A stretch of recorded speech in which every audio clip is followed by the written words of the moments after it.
नमस्ते छात्रों। आज हम कक्षा 8वीं की जो किताब है वसंत भाग 3, इस किताब में जो तीसरा पाठ है बस की यात्रा, इस पाठ का अध्ययन करने वाले हैं। पिछले वीडियो में हमने इस पाठ के आधे हिस्से का अध्ययन किया था। आज हम बचे हुए आधे हिस्से का अध्ययन करेंगे। पिछले वीडियो में हमने देखा था कि लेखक और उनके 4 मित्र घूमने के लिए बाहर गए थे और वह फिर वापस अपने घर लौटना चाहते हैं। इसीलिए लेखक और उनके मित्र शाम 4 बजे की जो बस है वो बस पकड़ना तय करते हैं। यह बस पन्ना से सतना के लिए जाती है और यह बस हर 1 घंटे भर बाद मिलती है। जब ये सतना पहुंचेंगे तब उन्हें जबलपुर जाने वाली ट्रेन मिलेगी और इसीलिए लेखक और उनके मित्र ये बस पकड़ना तय करते हैं। इसी प्रकार लेखक और उनके मित्र इस बस से जाना तय करते। जब बस आती है तो बस को देखकर उनके मन में श्रद्धा के भाव उमड़ पड़ते हैं। वो किस प्रकार होते हैं यह हमने पिछले वीडियो में देखा है। उसके आगे लेखक यह अनुभव करते हैं कि उसी कंपनी का, यानी कि जिस कंपनी की बस है उस कंपनी का हिस्सेदार भी इसी बस से क्या कर रहा है, यात्रा कर रहा है, सफ़र कर रहा है। और उसके साथ लेखक और उस हिस्सेदार के साथ बातचीत होती है। वो अपने आप में कुछ बातचीत करते हैं और एक दूसरे के विचार बताते हैं। तो इसी प्रकार बस स्टार्ट होती है। लेखक को लगता है कि लेखक और उनके मित्र बस में नहीं बैठे तो कहाँ बैठे हैं, इंजन के भीतर बैठे हैं, ऐसे उन्हें प्रतीत होता है, यानी कि महसूस होता है। यानी कि यहाँ तक हमने देखा था कि लेखक ने व्यंग्य के द्वारा उस बस की जो दुर्दशा हुई है, दुरावस्था हुई है, वह हमारे सामने रखने की कोशिश की है और वह कोशिश हंसी मजाक के साथ वह हमारे सामने रखते हैं और इसे ही व्यंग्य विधा कहते हैं। तो हम यहाँ तक आए थे, पेज नंबर 15 यानी कि 15 पर हमें देखना है उसके आगे का जो हिस्सा है। तो इस पहले पैराग्राफ में लेखक हमें ये बताना चाहते हैं कि जब वो बस में बैठ जाते हैं तो उन्हें गांधी जी ने जो आंदोलन चलाया था, असहयोग आंदोलन और सविनय अवज्ञा आंदोलन, इसकी याद आती है। तो छात्रों, आपने हिस्ट्री सब्जेक्ट में, इतिहास में गांधी जी के बारे में बहुत कुछ सीखा होगा। उन्होंने जो आंदोलन चलाया उनके बारे में जानकारी प्राप्त की होगी। महात्मा गांधी जी ने 1920 यानी कि 1920 को असहयोग आंदोलन शुरू किया हुआ था और उसके बाद उन्होंने सविनय अवज्ञा आंदोलन शुरू किया। तो लेखक इस 2 आंदोलन से आपको ये बताना चाहते हैं कि इस आंदोलन की तरह बस भी हमारे साथ उसी प्रकार का बर्ताव कर रही थी। तो पहले हमें असहयोग आंदोलन यानी क्या, सविनय अवज्ञा आंदोलन यानी क्या, ये मालूम होना चाहिए। तो पहले हम थोड़ी बहुत उसकी जानकारी प्राप्त करते। तो महात्मा गांधी द्वारा असहयोग आंदोलन की शुरुआत हुई। आपको महात्मा गांधी तो मालूम होंगे। तो उन्होंने, आपको मालूम है कि भारत के ऊपर अंग्रेज़ों ने हुकूमत चलाई थी, अंग्रेज़ों ने राज्य किया था और कहा जाता है 150 साल अंग्रेज़ हमारे भारत में थे। हम आज़ादी चाहते थे उनसे और इसीलिए महात्मा गांधी जैसे कई नेताओं ने भारत को आज़ादी दिलाने के लिए कई आंदोलन किए हैं। उसमें से 1920 यानी कि 1920 में महात्मा गांधी जी ने असहयोग आंदोलन शुरू किया। असहयोग आंदोलन यानी क्या? अभी असहयोग यानी कि किसी के साथ सहयोग नहीं करना, इसे क्या कहते हैं? असहयोग आंदोलन। तो महात्मा गांधी जी ने तय किया कि हम अंग्रेज़ों के साथ सहयोग नहीं करेंगे, उनका साथ नहीं देंगे, उनके साथ असहयोग करेंगे। यानी कि इसके दौरान क्या हुआ? तो जो विद्यार्थी थे, जो छात्र थे, वह सरकारी स्कूलों में नहीं जा रहे थे, कॉलेज में नहीं जा रहे थे, उन्होंने कॉलेज स्कूल में जाना छोड़ दिया था। वकील लोग जो थे वो अदालत में नहीं जा रहे थे, या कोई काम करने वाले मजदूर लोग थे, काम जो लोग थे वो क्या कर रहे थे? हड़ताल पर बैठ गए थे, आंदोलन कर रहे थे। यानी कि अंग्रेज़ों के साथ वो क्या कर रहे थे? असहयोग कर रहे थे। तो ये 1920 यानी कि 1920 में शुरू हुआ असहयोग आंदोलन। उसी प्रकार जैसे कि हम घर में भी कभी कभी माता पिता के साथ असहयोग दिखाते हैं, उनकी बात हम नहीं मानते, ठुकराते हैं, तो इसी प्रकार ये महात्मा गांधी जी ने क्या किया था? अंग्रेज़ों के खिलाफ भारत को आज़ादी दिलाने के लिए क्या किया था? असहयोग आंदोलन छेड़ा था या शुरू किया था। उसके बाद यह असहयोग आंदोलन हुआ। उसके बाद महात्मा गांधी जी ने सविनय अवज्ञा आंदोलन शुरू किया। तो सविनय अवज्ञा आंदोलन ब्रिटिश साम्राज्यवाद के विरुद्ध शुरू किया हुआ था और वह 1929 तक भारत को ब्रिटेन के इरादे पर शक हो रहा था और इसीलिए भारतीय राष्ट्रीय कांग्रेस ने लाहौर अधिवेशन में 1929 में क्या किया? यह सविनय अवज्ञा आंदोलन की घोषणा कर दी और उन्होंने तय किया कि हम क्या करेंगे? जो अंग्रेज़ों ने कानून बनाया है वो कानून हम क्या करेंगे? तोड़ेंगे, यानी कि कानून का पालन हम नहीं करेंगे। इसे ही कहते हैं सविनय अवज्ञा आंदोलन। तो इसी प्रकार अप्रैल 1930 में सविनय अवज्ञा आंदोलन शुरू हुआ, जिसका उद्देश्य था कुछ विशिष्ट प्रकार के गैर कानूनी कार्य सामूहिक रूप से करके ब्रिटिश सरकार को क्या करना है? झुका देना है। तो इसी प्रकार महात्मा गांधी जी ने असहयोग आंदोलन और सविनय अवज्ञा आंदोलन शुरुआत की थी। किसके खिलाफ? तो अंग्रेज़ों के खिलाफ। तो इसी प्रकार लेखक कहते हैं कि जो आंदोलन शुरू हुआ था, असहयोग आंदोलन और सविनय अवज्ञा आंदोलन, उसी प्रकार हमें लग रहा था कि यह बस भी हमारे साथ क्या कर रही है? असहयोग और सविनय आंदोलन की तरह हमारे साथ बर्ताव कर रही है।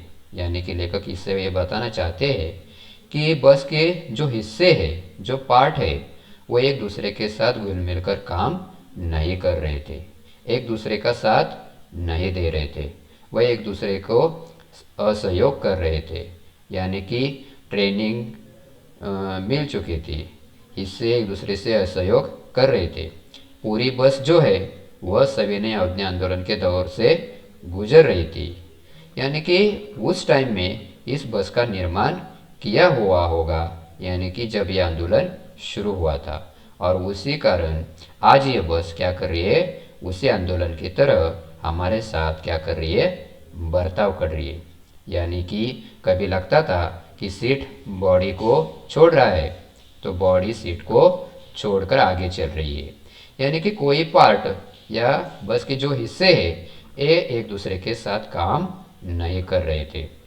कभी सीट आगे जा रही है ऐसे प्रतीत होता, तो कभी गाड़ी आगे जा रही है ऐसे प्रतीत होता। इसी प्रकार इस पैराग्राफ में या इस परिच्छेद में लेखक हमें यह बताना चाहते हैं कि इसी प्रकार इस बस की क्या हो गई थी? दुरावस्था हो गई थी। लेखक अगले परिच्छेद में बताते हैं कि जैसे ये बस आगे चलती रही, उसी प्रकार एकाएक एक बस क्या हो गई? रुक गई। अभी क्यों रुक गई? तो देखा तो मालूम हुआ कि पेट्रोल की टंकी में छेद हो गया है। अभी छेद मतलब होल हो गया है, यानी कि अभी उससे क्या हो गया है? पेट्रोल नीचे गिर रहा है।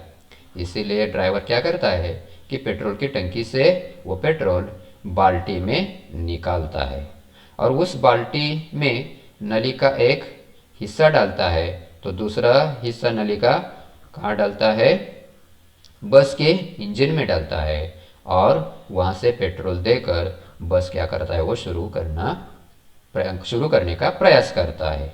तो इसी प्रकार ये देखकर लेखक के मन में ये भाव आते हैं कि इस कंपनी का जो हिस्सेदार है वो भी इस गाड़ी में बैठा है और उसे ये देखकर कैसा महसूस हुआ होगा, जैसे कि एक माता या एक माँ अपने बच्चे को गोद में लेकर जैसे दूध की बोतल से दूध पिलाती है, उसी प्रकार ये ड्राइवर क्या कर रहा है, बाल्टी से इंजन को पेट्रोल पिला रहा है। यानी कि इतनी दुरावस्था इस बस की हो गई थी, ऐसे यहाँ लेखक को बताना है।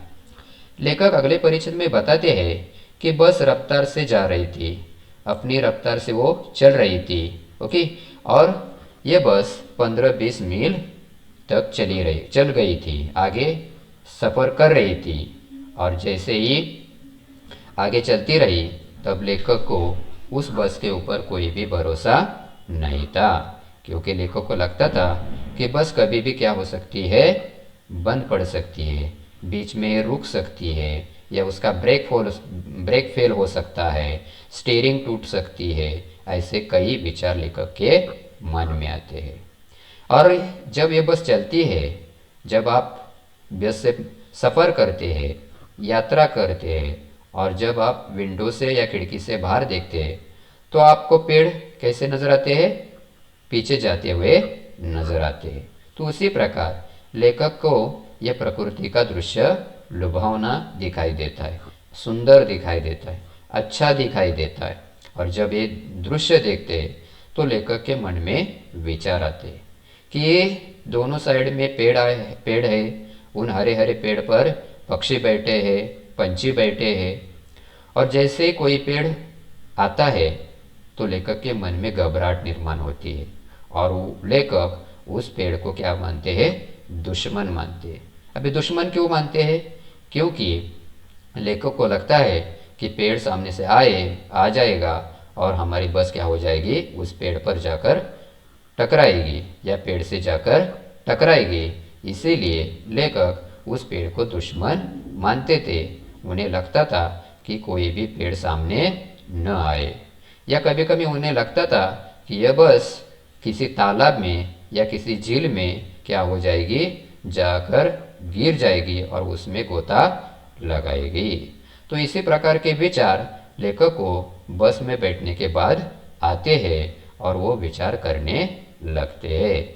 और इससे ये हमें बताते हैं कि यानी कि बस के स्टीयरिंग कुछ काम नहीं कर रही है, ब्रेक ठीक तरह से काम नहीं कर रहा है, या बस रास्ते से ठीक तरह से नहीं चल रही है, ये इधर से उधर जा रही है, यानी कि कभी वो पेड़ पर जाकर टकरा सकती है पेड़ को। इसी प्रकार लेखक उस बस की क्या करते हैं, जो दुरावस्था हुई है वह हमारे सामने रखते हैं। लेखक आगे अगले परिच्छेद में बताते हैं कि फिर जैसे ही बस एकाएक शुरू हो गई, जैसे बाल्टी से पेट्रोल इंजन में छोड़ दिया और एकाएक एक बस क्या हो गई, शुरू हो गई। ड्राइवर ने तरह तरह के तरकीबें की पर वह चली नहीं, यानी कि फिर बस क्या हो गई, रुक गई और बीच में ही वो रुक गई। जो ड्राइवर है उन्होंने बहुत प्रयास किया, बहुत कोशिश की उस बस को ठीक करने की, ठीक तरह से बनाने की, लेकिन उससे कोई काम नहीं हुआ। जैसे कि सविनय अवज्ञा आंदोलन शुरू हो गया था, उसी प्रकार इस बस का क्या हो गया था, आंदोलन शुरू हो गया था। यानी कि कोई भी पार्ट एक दूसरे के साथ सहयोग नहीं कर रहे थे। उसी आंदोलन का नज़ारा इस बस में हमें दिखाई दे रहा था, ऐसे लेखक यहाँ बताते। और लेखक बताते हैं कि इस बस में जो कंपनी के हिस्सेदार थे वो कह रहे थे, क्या कर रहे थे, कि बस तो फर्स्ट क्लास है, यानी कि अच्छी बस है, फर्स्ट क्लास की बस है। तो यह ऐसी कैसी बात हो गई कि बस बीच में रुक गई, यह इत्तेफाक की बात है, ऐसा नहीं होना चाहिए था। यानी कि बस भरोसे की थी, भरोसेमंद थी, लेकिन इस बस ने जो हमारा भरोसा है वो क्या कर दिया है, तोड़ दिया है। इसी प्रकार ये इस कंपनी का हिस्सेदार जो है वो क्या कह रहा है। लेखक अगले परिच्छेद में बताते हैं कि जैसे आप चांदनी रात देखते हो तो चांदनी रात में वृक्षों के नीचे जो छाया होती है वो कैसी होती है, शीतल होती है ना। और वो देखकर हमें बहुत ही अच्छा लगता है, प्रसन्न लगता है। यदि उस चांदनी रात में किसी वृक्ष के नीचे, पेड़ के नीचे कोई महिला बैठी हो, बूढ़ी बैठी हो, तो हमें वो नज़ारा कैसे दिखाई देता है, दयनीय दिखाई देता है। हम वो देख नहीं सकते, अच्छा नहीं लगता। तो उसी प्रकार जब ये बस किसी पेड़ के नीचे रुक गई और उसी चांदनी रात में ये बस उसी प्रकार क्या हो रही थी, प्रतीत हो रही थी। जो उसी बूढ़ी औरत की तरह वो बस हमें दिखाई दे रही थी और इसीलिए बस के ऊपर हमें क्या आ रही थी, दया आ रही थी। उसकी दयनीय अवस्था हमें हमसे देखा नहीं जा रही थी। और जैसे लगता था कि कोई वृद्ध थक कर बैठ गया, यानी कि ऐसे प्रतीत होता था बस को देखकर कि कोई वृद्ध थक कर इसी पेड़ के नीचे क्या हो गया है, बैठ गया। और लेखक कहते हैं कि हमें ग्लानि हो रही थी कि बेचारी पर लदकर हम चले जा रहे हैं, यानी कि ये बस जो है वो बहुत बूढ़ी हो चुकी है, वृद्धावस्था में हो रही है और हम क्या कर रहे हैं, उसी बस से प्रवास यानी कि यात्रा कर रहे हैं, सफ़र कर रहे हैं।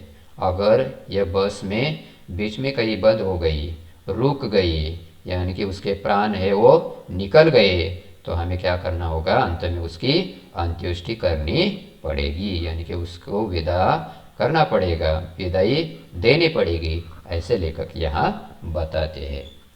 लेखक अगले परिच्छेद में बताते हैं कि हिस्सेदार साहब इंजन खोला और वो क्या करने लगे, देखने लगे कि क्या हुआ है। और कुछ सुधार हुआ, बस आगे चली। और जब जैसे हिस्सेदार देखता है तो इंजन शुरू होता है और बस क्या होती है, आगे चली जाती है। और वो धीरे धीरे वृद्धा की आंखों की ज्योति जाने लगी और चांदनी में रास्ता टटोलकर वह रेंग रही थी, यानी कि जैसे हम रात में रास्ते से जा रहे होते हैं और उसी प्रकार चांदनी रात होती है तो हम उस रात में रास्ता ढूंढने की कोशिश करते हैं। तो उसी प्रकार यह बस भी उसी चांदनी रात में रास्ता क्या कर रही थी, टटोल कर वह रेंग रही थी, यानी कि धीरे धीरे चल रही थी। वो कभी आगे जाती, कभी पीछे आती, तो आगे पीछे करते हुए गाड़ी आती हुई दिखाई देती थी और वह एकदम किनारे खड़ी हो जाती थी, यानी कि सामने से कोई गाड़ी आती है तो हमारी बस क्या हो जाती थी, साइड में खड़ी हो जाती थी और कहती कि तुम पहले निकल जाओ, मुझे क्या करना है, धीरे धीरे जाना है, क्योंकि अपनी तो वह उम्र ही नहीं कि उतनी रफ्तार से मैं चलूँ, क्योंकि बस अभी क्या हो गई है, बूढ़ी हो गई। इसीलिए वो बस क्या करती थी, सामने वाली गाड़ी से साइड देकर वो एक साइड में खड़ी हो जाती है और उन गाड़ियों को कहते कि तुम निकल जाओ, क्योंकि मेरी उतनी उम्र नहीं कि आपकी तरह मैं तेजी से चलूँ। तो इसी प्रकार लेखक हमें बताते कि बस इसी प्रकार चल रही थी और हम सभी मित्र उस बस से क्या कर रहे थे, सफ़र कर रहे थे। लेखक आगे बताते हैं कि यह बस चलती चलती हुई आगे गई और एक पुलिया के ऊपर पहुंच गई। अभी यहाँ जो नया शब्द आया है, कौन सा आया है, पुलिया। आपको मालूम होगा कि नदी के ऊपर क्या बनाए जाते हैं, पुल बनाए जाते हैं। तो ये पुलिया मतलब छोटे नदी के ऊपर बनाया गया छोटा पुल, उसे पुलिया कहते हैं। तो एक पुलिया के ऊपर जाकर बस क्या हो जाती है, रुक जाती है। जैसे कि हम कभी सफ़र करते हैं, यात्रा करते हैं बस से, तो हम भी कभी कभी नदी के ऊपर से जाते हैं। हम वो दृश्य भी देखते हैं कि पुल के ऊपर से गाड़ी जाती हुई नीचे नदी बहती है। तो उसी प्रकार ये बस भी क्या होती है, किसी एक पुल के ऊपर जाकर रुक जाती है। तो जैसे रुक जाती है तो उसका एक टायर क्या हो जाता है, फिस करके बैठ गया, यानी कि उसकी हवा निकल गई और वह ज़ोर ज़ोर से हिलने लगी। जैसे आपको मालूम है कभी कभी हमारा गाड़ी का टायर फट जाता है तो गाड़ी कैसे साइड में जाकर रुक जाती है, लेकिन वो हिलती हुए रुकती है। तो इसी प्रकार लेखक कहते हैं कि हमारी बस भी एक पुलिया के ऊपर पहुंच गई और उसका टायर फिस होने के कारण वो वहाँ रुक गई। आगे लेखक बताते कि अगर स्पीड में होती तो हम जिंदा नहीं रहते, यानी कि उसी प्रकार जिस प्रकार आप कभी कभी ये न्यूज़ में देखते हैं कि टायर फटने के कारण उस गाड़ी का क्या होता है, एक्सीडेंट हो जाता है। तो लेखक बताते हैं कि यदि हम ज़्यादा स्पीड में होते तो हमारी गाड़ी का भी क्या हो जाता, एक्सीडेंट होता, लेकिन हमारी गाड़ी का स्पीड कम होने के कारण वो आगे जाकर रुक गई। और मैंने उस कंपनी के जो हिस्सेदार है, लेखक बताते कि मैंने क्या किया, जो उस कंपनी के हिस्सेदार है तो उसके तरफ पहली बार श्रद्धा भाव से देखा, यानी कि उस आदमी के ऊपर और देखा। हम भी कभी कभी उस कंपनी के मालिक यदि बैठे हो तो हम भी उनसे उनकी तरफ देखते हैं और कहना चाहते हैं कि कैसे गाड़ी अपनी लगाई है, कितनी दुर्दशा उसकी हो गई है। तो ये लेखक उनसे मन ही मन में बताना चाहते हैं। तो वो टायरों की हालत जानते हैं, फिर भी जान हथेली पर लेकर बस से सफ़र कर रहे हैं। यानी कि लेखक के मन में आता है कि इस कंपनी के जो हिस्सेदार है उन्हें टायर की जो हालत है वो मालूम है, फिर भी वो क्या कर रहे हैं, इसी बस से सफ़र कर रहे हैं और उन्होंने अपनी जान हथेली पर रखकर क्या कर रहे हैं, सफ़र कर रहे हैं। यानी उन्हें मालूम है ये बस अच्छी नहीं, फिर भी अपनी कंपनी के कारण वो क्या करे, बस से सफ़र करे। तो इसी प्रकार उनकी तरफ देखकर उनके मन में अलग अलग प्रकार के विचार आते हैं और वो कहते हैं कि वह महान आदमी आ रहा है जिसने एक टायर के लिए प्राण दे दिए, मर गया पर टायर नहीं बदला। यानी कि लेखक के मन में विचार आते हैं कि यदि एक्सीडेंट हो गया और वो कंपनी का हिस्सेदार है वो यदि इसमें मर गया तो ये विचार हमारे मन में आएंगे कि वह महान आदमी, यानी कि जो हिस्सेदार है वो महान आदमी क्या हो गया, जिसने एक टायर के लिए अपने प्राण गंवा दिए लेकिन बस का टायर नहीं बदला। तो इसी प्रकार यानी कि उसी बस की दुरावस्था जो हो गई है वो दुरावस्था यहाँ लेखक ने दिखाई। लेखक अगले परिच्छेद में बताना चाहते हैं कि दूसरा घिसा टायर लगाकर क्या किया, बस को शुरू किया। यानी कि वो जिसमें हवा निकल गई थी वो टायर निकाला गया और जो घिसा टायर है वो घिसा टायर वहाँ लगाया और भी फिर बस क्या होने लगी, चलने लगी। अब हमने वक्त पर पन्ना पहुँचने की उम्मीद छोड़ दी थी, यानी कि लेखक ने पन्ना वक्त पर पहुँचना छोड़ दिया था, यानी कि वो छोड़ना चाहते थे। पन्ना कभी भी पहुँचने की उम्मीद छोड़ दी थी। पन्ना क्या कहीं भी कभी भी पहुँचने की उम्मीद उन्हें नहीं थी, यानी कि उन्हें लगता था हम न पन्ना पहुँचेंगे या न सतना पहुँचेंगे, यानी कि हम कहीं भी नहीं पहुँचेंगे, यानी कि यह बस इधर ही रुक जाएगी या तो हम बीच में एक्सीडेंट होके क्या हो जाएंगे, इस दुनिया से विदा ले लेंगे। इसी प्रकार के विचार उनके मन में आते हैं। और लेखक आगे कहते हैं कि इस पृथ्वी पर उसकी कोई मंजिल नहीं है। हमारी बेताबी तनाव खत्म हो गए, हम बड़े इत्मीनान से घर की तरफ बैठ गए, चिंता जाती रही, हंसी मजाक चालू हो गया। तो इसी प्रकार वो कहते हैं कि ये हमने तो विचार कर लिया कि अभी बस तो कहीं हम नहीं पहुंचाएंगे, ना सतना पहुंचाएगी ना पन्ना पहुंचाएगी, और इसी कारण हम विचार करने लगे जिंदगी इसी बस में गुजरनी है और इसी से सीधे उस लोक को प्रयाण कर जाना है, यानी कि इसी बस में हमारी ज़िंदगी क्या हो जाएगी, बीत जाएगी। पृथ्वी पर उसकी कोई मंजिल नहीं है। और इसी प्रकार ये विचार हमारे मन में आए और हम हंसी मजाक में बातचीत करते रहे और हम उसी से ही उसी बस में क्या कर रहे थे, सफ़र कर रहे थे। और सफ़र करते करते हंसी मजाक के द्वारा हम क्या कर रहे थे, इस बस के बारे में विचार कर रहे थे। इसी प्रकार बस की यात्रा इस पाठ के द्वारा लेखक हरिशंकर परसाई हमें बताना चाहते हैं कि ये जो बस है ये बस अभी सफ़र के लायक नहीं है या उससे हम सफ़र नहीं कर सकते, फिर भी उसी टाइम ये बस होने के कारण हमें क्या करना पड़ा, सफ़र करना पड़ा, यात्रा करनी पड़ी। और वो विभाग भी इसी बस की दुरावस्था की ओर ध्यान नहीं देता है। तो लेखक इस पाठ के द्वारा हमें उस बस की दुरावस्था, उस विभाग की दुरावस्था यह हमारे सामने रखने की कोशिश करते हैं। तो इसी प्रकार आज हमने बस की यात्रा इस पाठ का अध्ययन किया। अगले वीडियो में हम अगला लेसन देखेंगे। तब तक के लिए धन्यवाद। आपको कोई आशंका हो तो आप कमेंट बॉक्स में लिखकर भेज सकते हो।